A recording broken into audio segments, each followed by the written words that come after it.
Hi, my name is David Mills. I'm a music teacher at Neighborhood Music School in New Haven, Connecticut, and I specialize in teaching improvisation.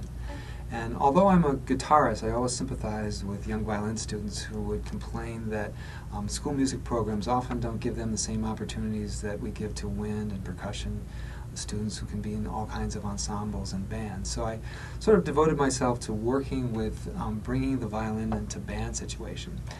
And after consulting with some of my colleagues, several of which play the viola da gamba, I realized that that instrument, with its frets, is better suited to playing in a band situation than a concert violin. When you have loud instruments all around you, it's hard sometimes to really adjust for your intonation. So it's nice to be able to plant your first finger when you're shifting to get good intonation. So I started out by tying on viola da gamba frets. And then I discovered a product coming from a teacher in Canada, and it's a fingerboard applique, which basically is very minute nylon frets embedded into an applique that can stick onto the fretboard of a violin. And the D'Addario company picked it up, and I started using it, and I use it in teaching all the time. And what it does is, especially with beginning students even, it gives a student an immediate ability to hear where those pitches are and to play in tune. It also allows people who want to take up the fiddle as a second instrument to play in tune, because especially guitarists or mandolin players, because a violin, of course, is tuned like a mandolin. And with the frets, you can hear how you can play behind the frets.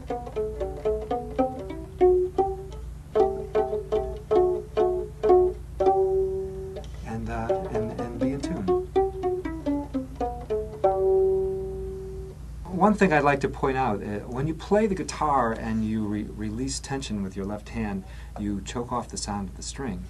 And one of the things about the fingerboard applique and the fact that the frets are so small is that, and you have, with your bow, a constant attack, you can release a little bit of pressure and slide above the frets. And this is especially important for guys who play blues violin who want to get those slides. And you'll find that you can anchor and do double stops and use the frets, or you can do a smooth portamento right over the top of the frets. And I'll just show you what it sounds like when I play with a light touch, or when I play and I bear down and you hear the frets. I'll first bear down, and you can hear the half steps as I slide my finger up the fingerboard.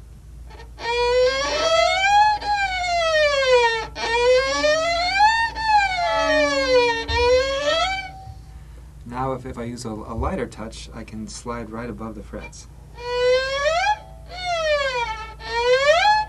For those that are playing alternative styles of music, especially when you're a violinist in, say, a small ensemble, maybe even a four-piece jazz group, the great thing about the fingerboard applique is it allows you to do all kinds of exciting double stops where you can actually become part of the rhythm section. And even as a non-violinist, you can hear that even I can get some in-tune double stops using a violin with an applique on it. The fingerboard applique comes in three sizes: 4/4 violin, 3/4 violin, half-size violin. It also comes in two varieties. One is the optic version, like you see on this violin, where you can see the frets, and you see some dot markers that will show you where so is, for example. It also comes in a tactile version where you actually cannot see the frets. It's just a black unit, and when it goes on the violin, you can slightly feel it, but you can't see it. And I know that for some people, they're a little bit embarrassed to be seen with a violin that shows frets on it, and they prefer the tactile version. For myself, I would never ridicule someone for playing a violin with frets any more than I would ridicule a French horn player for using a horn with valves and playing Mozart. When I'm teaching improvisation, I myself prefer the optic version. I like for my students to see the relationship of the half steps on the fingerboard, and I use diagrams like a guitarist uses to show the formations of different modes. I find it's especially useful when students are doing what we call in jazz frame shifting on the violin, where they're moving up and they're not using open strings as much, and they can see the spatial formations of the scales, and as you see on the diagram. I was working with one very advanced student. She's a classical violinist, professional classical violinist even, and wanted to get into alternative styles and improvisation.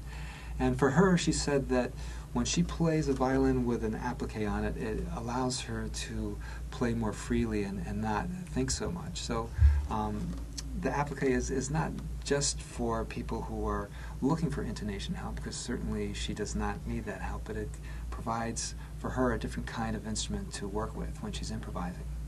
There you have it, the D'Addario Fingerboard Applique. It's an inexpensive product that opens up all kinds of new possibilities for those that play the violin.